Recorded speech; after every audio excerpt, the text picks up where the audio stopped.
Bienvenue à vous sur ma troisième vidéo.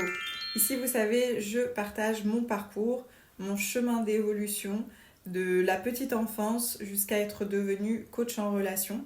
Je vous explique tout mon cheminement, mon histoire personnelle.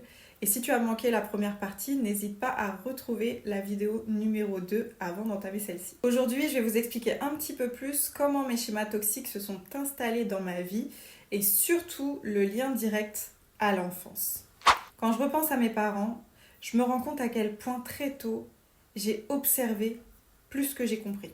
Il y avait les mots, mais il y avait surtout tout ce que je décodais, ce qui était entre les lignes et les gestes notamment. J'ai envie de revenir à eux, à qui ils étaient véritablement, bien même avant ma naissance, à ce qu'ils portaient, à leurs histoires que j'ai pas toujours entendues, mais que j'ai appris autrement. Et je les ai apprises par l'atmosphère à la maison, les sensations, les attitudes, plein de choses que j'ai un peu décodées toute seule. Parce qu'un enfant, il ressent tout. Même ce que vous dites pas. Même ce qui est enfoui à l'intérieur de vous. Même ce que vous pensez contrôler. Un enfant ressent. On l'a tous et toutes déjà fait ça. De dire mais non, t'inquiète pas, je gère mon enfant. Des fois on dit des choses devant eux, on se rend pas forcément compte. Et puis on nous dit, fais attention, l'enfant il est à côté. Non mais t'inquiète pas. On l'a tous et toutes déjà fait ça. Mais l'enfant, il entend. Il intègre. Et moi, j'étais enfant, je ressentais, mais je disais rien. Alors je vous emmène avec moi dans ce voyage. Le voyage de mes parents. Dans leur enfance, dans leur manière d'aimer, dans leurs forces, mais aussi leurs peurs et leurs contradictions. Parce que c'est exactement à cet endroit-là, dans ces racines un peu fragiles, un peu chaotiques, que j'ai compris beaucoup de choses sur la femme que je suis devenue. Donc, commençons par ça. Leur construction personnelle. Parce qu'ils essayaient d'être dans un monde qui, parfois, ne les avait pas aidés à se trouver. Avant d'être mes parents, ils étaient eux aussi deux enfants. Deux êtres qui avaient grandi dans deux environnements très différents, avec chacun leur propre manque, leurs propres rêves, leurs propres cicatrices. En grandissant, j'ai compris que leurs réactions, leur silence, leurs exigences parfois, ça ne venait pas de moi. Tout ça, ça venait de ce qu'ils avaient traversé eux.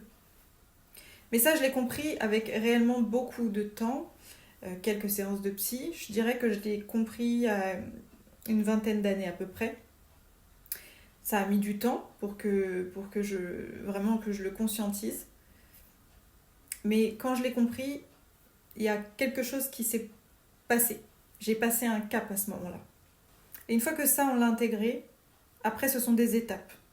Compréhension, acceptation, pardon. J'ai appris à accepter que tout leur fonctionnement, leur façon de se construire, de vivre, c'était dans un monde pour eux qui leur avait pas forcément appris à poser des mots, à accueillir les émotions. Toutes ces choses-là, c'était des choses que mes parents ils connaissaient pas à l'époque où ils étaient parents en tout cas et où on était enfants. C'était des choses un peu voilà, la psychologie n'était pas encore vraiment réellement présente. Ils avaient reçu des modèles, chacun d'eux, dans leur famille respective, une façon d'aimer, une façon d'être, une façon d'exister. Et comme tous les enfants devenus adultes, il y a des choses qu'ils ont reproduites et il y a des choses qu'ils ont transformées. Et je ne vais pas vous rassurer sur ce point, mais vous allez faire exactement la même chose avec vos enfants. Il y a des choses que vous aurez compris, que vous allez faire mieux, des choses que vous n'aurez pas intégrées et vous allez mal faire, et c'est totalement ok. Parce qu'il y a des choses qu'on peut résoudre et il y a des choses qu'on ne peut pas résoudre, en fonction de ce qu'on nous transmet, de la manière dont la personne l'a reçu, la façon dont elle va le transférer sur l'enfant. Il y a des choses qui peuvent se résoudre et d'autres pas. Ce que j'avais pas compris à l'époque, c'est que eux, ils avançaient avec leurs propres blessures. Ils avançaient avec ce qu'ils avaient hérité de leurs propres parents. Et c'est ça, voilà, le transgénérationnel, c'est quelque chose que j'ai énormément étudié, qui est fascinant. On en parlera dans d'autres vidéos, mais en tout cas, ça m'a appris énormément sur le sujet. Alors, j'en parle souvent en coaching quand je reçois des mamans qui peuvent parfois traverser un petit peu des doutes comme ça, se dire est-ce que je suis une bonne maman, est-ce que je fais les choses bien, je m'en veux d'être comme je suis. Je les rassure tout de suite en leur disant que on a beau avoir fait... moi, j'ai fait 15 ans de thérapie, par exemple. J'ai lu beaucoup de choses, beaucoup de livres. Je me suis renseignée sur plein de choses dans le domaine de la psychologie. Et ça ne m'empêche pas de faire des erreurs. J'ai mes névroses. J'ai mes côtés sombres. J'ai mes parts d'erreurs. Et ça, c'est pour tout le monde. Alors effectivement, aujourd'hui, mes parents, je les regarde avec un regard beaucoup plus doux, beaucoup plus respectueux, parce que je sais qu'ils ont fait tout simplement comme ils ont pu. Eux aussi cherchaient leur place. Eux aussi ils portaient des histoires qui ne leur appartenaient pas vraiment. Petite, moi, tout ça, je ne pouvais pas l'intégrer, mais je ressentais. Je voyais leurs regards, je voyais leurs gestes, je voyais leur comportement. Je voyais ce qu'ils disaient, je voyais ce qu'ils ne disaient pas. Je sentais l'atmosphère dans la maison. Je sentais les tensions. Je voyais les élans d'amour parfois. Tout ça, je le voyais. Moi, dans tout ça, dans tout ce qu'ils représentaient, dans leur force, dans leur vulnérabilité, dans tout ce qu'ils ont été, je cherchais ma place. Je cherchais à savoir comment je devais être, comment je devais fonctionner.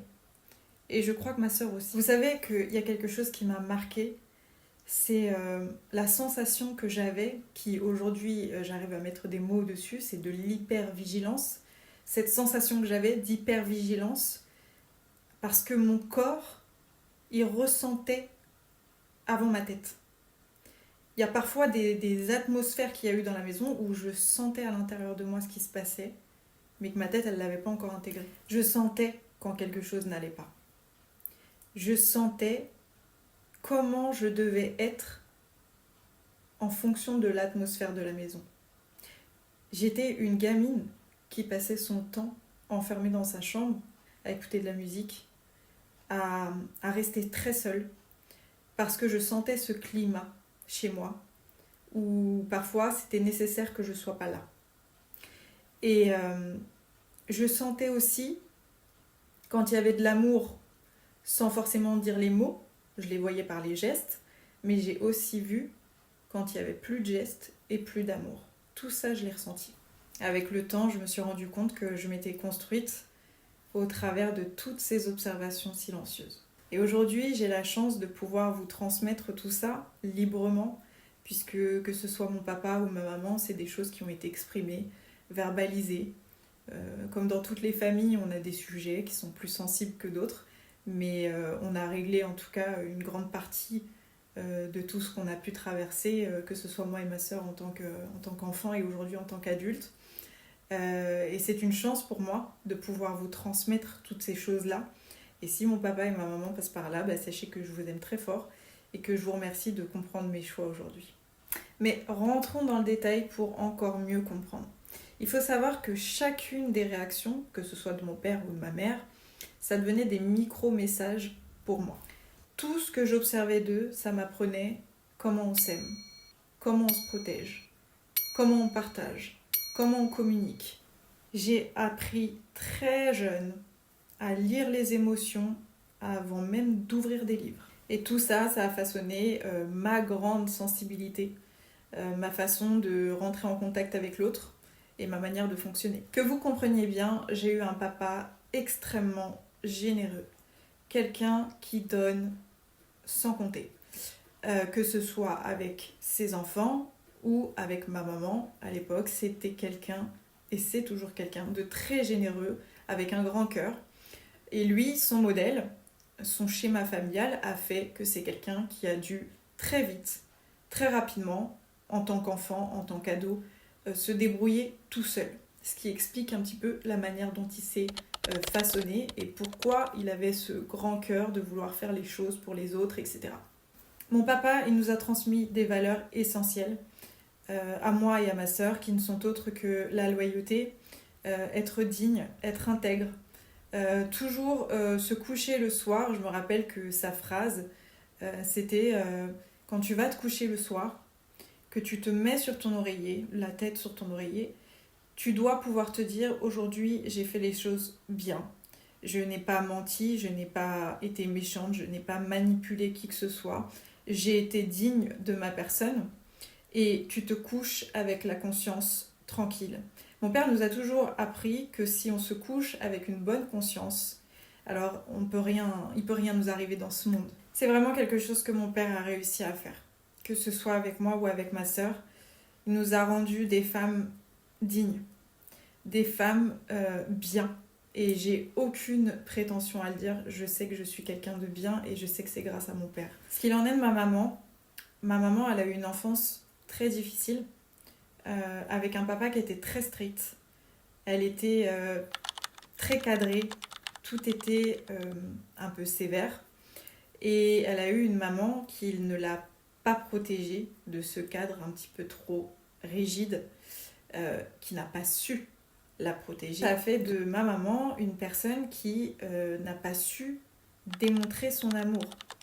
Pas qu'elle ne nous aimait pas, mais elle ne savait pas le démontrer. Donc en termes de démonstration, notre enfance à moi et ma sœur, on n'avait pas une maman ni câlin, ni bisous, ni je t'aime. On n'avait pas ce côté protecteur de la maman. Ça a été quelque chose qui nous a énormément manqué, dont on n'avait pas conscience étant enfant, parce que quand on est enfant, on est juste un enfant et on vit notre vie d'enfant. Mais dans le ressenti, il manquait bien quelque chose. Et c'était beaucoup mon papa qui comblait cet aspect-là. Là, je vais vous expliquer une partie qui est très intéressante, qu'il va falloir que vous preniez note de ça. Il faut savoir que pendant très longtemps, du fait que mon père comblait cet aspect de l'amour, alors pendant la petite enfance, on s'en était pas rendu compte, comme je le disais. Alors on manquait de rien. Ma mère, elle faisait toujours en sorte qu'on ait tout ce qu'il nous faut.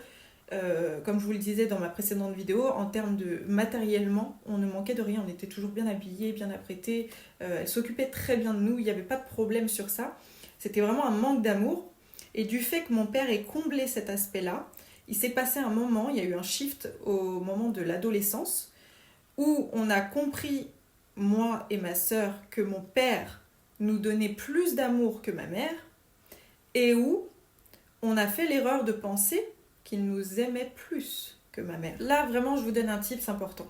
Quelque chose que j'ai mis moi-même du temps, vraiment beaucoup de temps à comprendre, mais qui est très important. Vous savez, à cette période d'adolescence, où on a compris que mon père nous donnait plus d'amour que ma mère et qu'on a cru naïvement que ma mère nous aimait moins que notre père, parce que c'est ce qui se passe, hein. Selon les âges, selon la perception que vous allez avoir des choses et le discernement, ce que vous allez avoir intégré ou pas sur le plan psychologique, vous allez avoir tendance à penser, parfois naïvement, que parce que l'un vous a moins démontré que l'autre, alors vous allez voir l'autre comme un sauveur. C'est ce qu'on a fait avec mon papa très longtemps, très très très longtemps, moi comme ma sœur. On a vu mon papa en héros. On a vu mon papa en héros parce que il a su faire des choix parfois par rapport à ce qu'on vivait dans nos vies respectives, moi et ma sœur, qui étaient importants et primordial à faire pour notre sécurité, pour nos besoins dans nos vies de femmes, pour lesquels ma mère a été moins connectée à ces moments-là pour des raisons externes. Et du coup, on a vraiment mis notre papa sur un piédestal. À un moment donné, notre papa, c'était heureusement que notre papa était là. Ça a duré quand même de nombreuses années, comme ça. À ce qu'on se dise, oui, heureusement qu'il a été là, grâce à lui, on a quand même réussi à se construire et pas trop mal quand même, malgré les casseroles, malgré les soucis qu'il y a eu. C'est vrai qu'on l'a longtemps pensé.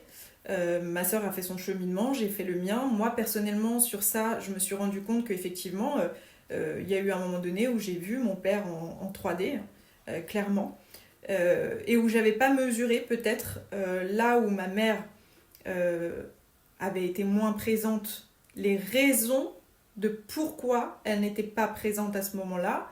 Il y a eu des choses sur lesquelles, en discutant avec ma mère, il y a des choses sur lesquelles je l'ai excusée, d'autres moins. Parce que là, dans tout ce que je vous dis, il y a quelque chose quand même qui est important à souligner dans tout ça, et on va y mettre une petite parenthèse. Vous avez le droit d'en vouloir à vos parents sur certaines choses. Vous avez le droit de ne pas être en accord avec tout ce qu'ils ont fait, la manière dont ils se sont pris, etc. Moi, je pense personnellement avoir suffisamment évoqué les sujets avec mes parents respectifs et en tout cas avoir réglé toutes ces choses-là sur lesquelles j'ai pas forcément été en accord avec eux. Mais tout du moins, ce qui est important de comprendre, c'est que le fond de la chose, c'est qu'ils ont leur raison à pourquoi les choses ont été faites comme ci ou comme ça. Ça ne veut pas dire que vous devez l'accepter forcément, vous avez le droit d'être en désaccord avec ça, mais vous devez avoir dans un coin de votre tête que tout n'est pas toujours pleinement de leur responsabilité. Sur certaines choses, ça peut être le cas, sur d'autres, pas. Là, vraiment, où je mets un point d'honneur, vraiment, c'était là, cet élément-là où je voulais en venir. Sachez que vous n'allez pas avoir la même perception des choses selon les âges que vous allez traverser. Les choses que vous percevez de vos parents aujourd'hui, peut-être à 20 ans, vous allez les percevoir d'une toute autre manière à 30 ans, à 40 ans. Et je suis persuadée que ça continue comme ça à certains seuils d'âge. Je pense qu'on a une perception qui évolue. Voilà, on voit les choses un peu différemment parce que on expérimente aussi, nous, dans nos âges. Donc forcément, on ne voit plus les choses de la même manière. Et donc, nous, on avait mis notre papa sur un piédestal à un moment donné. Notre papa, ça restera toujours notre héros, quoi qu'il en soit. Je vais parler en mon nom et pas celui de ma sœur, puisque ça ne la concerne pas. En tout cas, ma vidéo, c'est vraiment, je parle pour moi. Aujourd'hui, j'ai une perception autre de mon papa. Ça sera toujours mon papa, je le mettrai toujours en haut.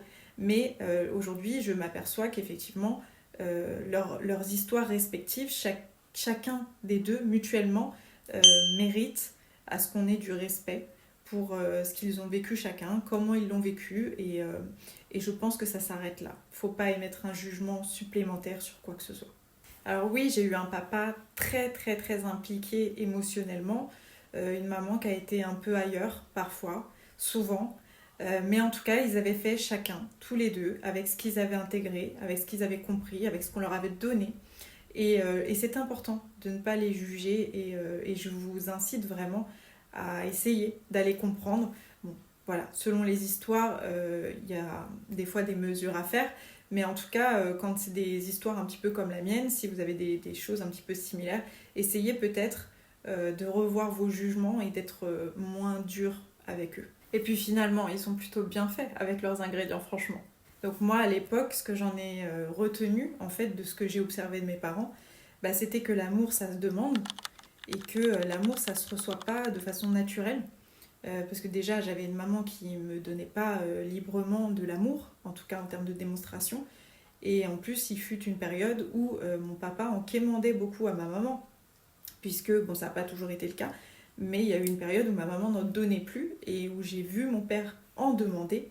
Et donc pour moi, dans mon cerveau d'enfant, c'était normal de devoir demander de l'amour. Un enfant, il observe, il capte, et il dispose avec ce qu'il a retenu. Et au milieu de tout ça, il y a eu quelque chose qui a pris une immense place dans ma vie, c'est ma foi.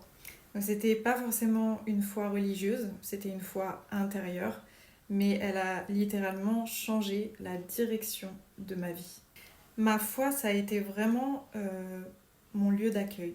Là où je pouvais pas déposer mes émotions, c'était là.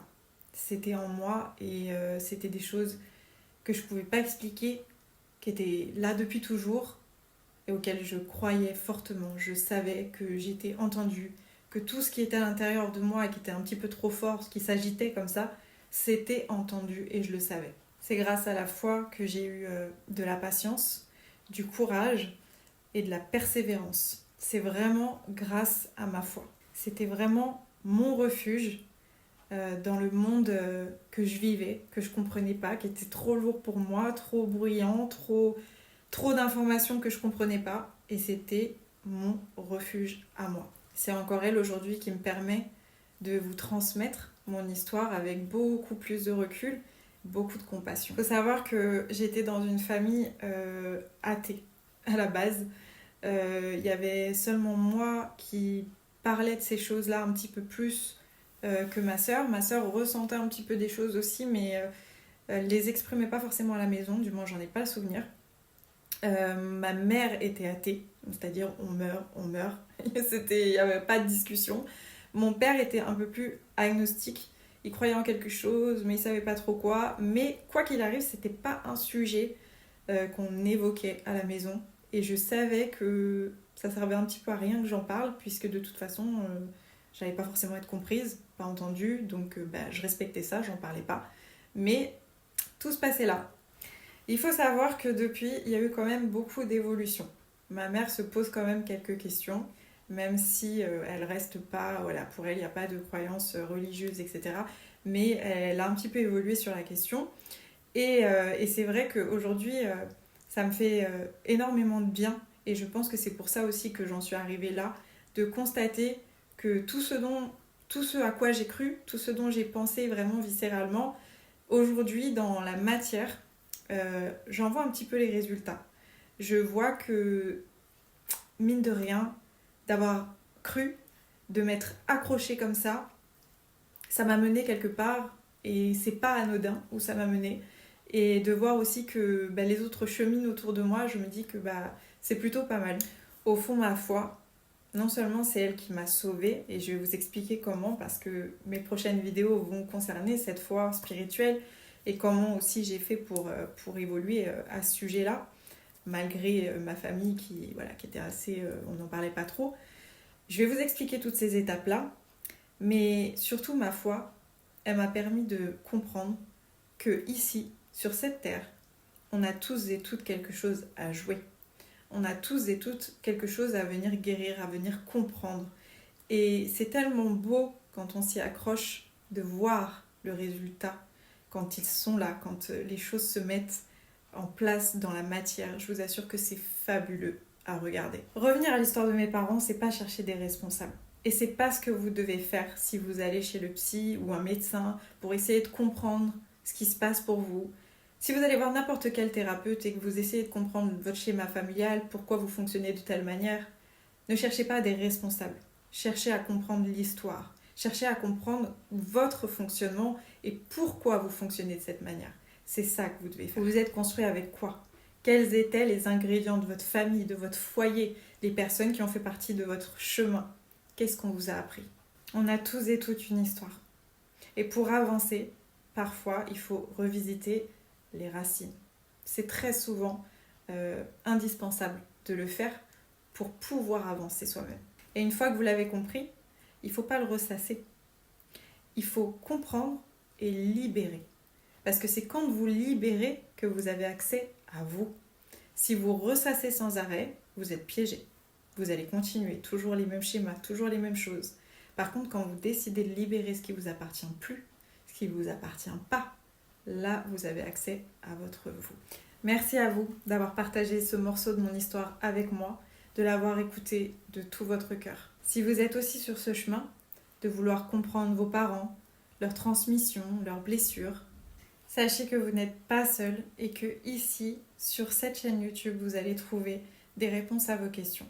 Alors n'hésitez pas à rester connecté pour les prochaines vidéos où je continuerai à vous expliquer une à une les étapes par lesquelles je suis passée. On se retrouve très vite pour la suite. Des gros bisous.